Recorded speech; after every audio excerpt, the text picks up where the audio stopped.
Hi, welcome to Lakshmi Suresh cooking channel. ನಾಳೆ ಬಂದು ವರಲಕ್ಷ್ಮಿ ಹಬ್ಬ, ಇವತ್ತು ಬಂದು ಗುರುವಾರ, ನಾಳೆ ಹಬ್ಬ.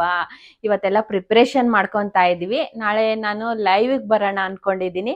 ಯಾರು ಮಿಸ್ ಮಾಡ್ದಿರಾ ಪ್ಲೀಸ್ ವಾಚ್ ಮಾಡಿ. ಏನಂದರೆ ಯಾವ ಟೈಮಿಂಗ್ಸ್ ಇರತ್ತಾ, ನಾನು ಮಿನಿಮಮ್ 9:30 10 ಗಂಟೆ ಒಳಗಡೆ ನಾನು ಲೈವ್ಗೆ ಬರ್ತೀವಿ. ಪೂಜೆ ಮಾಡೋದು ಅಪ್ಲೋಡ್ ಮಾಡೋಣ ಅನ್ಕೊಂಡಿದ್ದೀನಿ ಲೈವಲ್ಲಿ.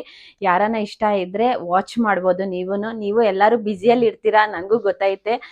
ಆದಷ್ಟು ನಿಮ್ಗೆ ಇಷ್ಟ ಆಗಿದ್ರೆ ಲೈವಿಗೆ ಬಂದು ನೋಡ್ಬೋದು. ಕಮೆಂಟ್ಸ್ ಅಷ್ಟೊಂದು ನಾನು ರಿಪ್ಲೈ ಮಾಡೋಕ್ಕಾಗುತ್ತಾ ಇಲ್ವಾ ಗೊತ್ತಿಲ್ಲ ನನಗೆ. ಲೈವಲ್ಲಿ ಪೂಜೆ ಮಾಡೋದು ಅಪ್ಲೋಡ್ ಮಾಡ್ತಾ ಇದ್ದೀವಿ. ಯಾರು ಮಿಸ್ ಮಾಡ್ದಿರಾ ಪ್ಲೀಸ್ ವಾಚ್ ಮಾಡಿ. ವರಲಕ್ಷ್ಮಿ ಹಬ್ಬದ ಆರ್ಥಿಕ ಶುಭಾಶಯಗಳು ಎಲ್ಲರಿಗೂ. ಎಲ್ಲರೂ ಹಬ್ಬ ಚೆನ್ನಾಗಿ ಮಾಡಿ. ನಾವು ಹಬ್ಬ ಮಾಡ್ತಾ ಇದ್ದೀವಿ. ಹೋದ ವರ್ಷನೇ ಲೈವಿಗೆ ಬರೋಣ ಅನ್ಕೊಂಡಿದ್ವಿ, ಆಗಲಿಲ್ಲ. ಈ ವರ್ಷ ಲೈವ್ ಅಪ್ಲೋಡ್ ಮಾಡ್ತಾ ಇದ್ದೀನಿ. ಯಾರು ಮಿಸ್ ಮಾಡ್ದಿರಾ ಪ್ಲೀಸ್ ವಾಚ್ ಮಾಡಿ.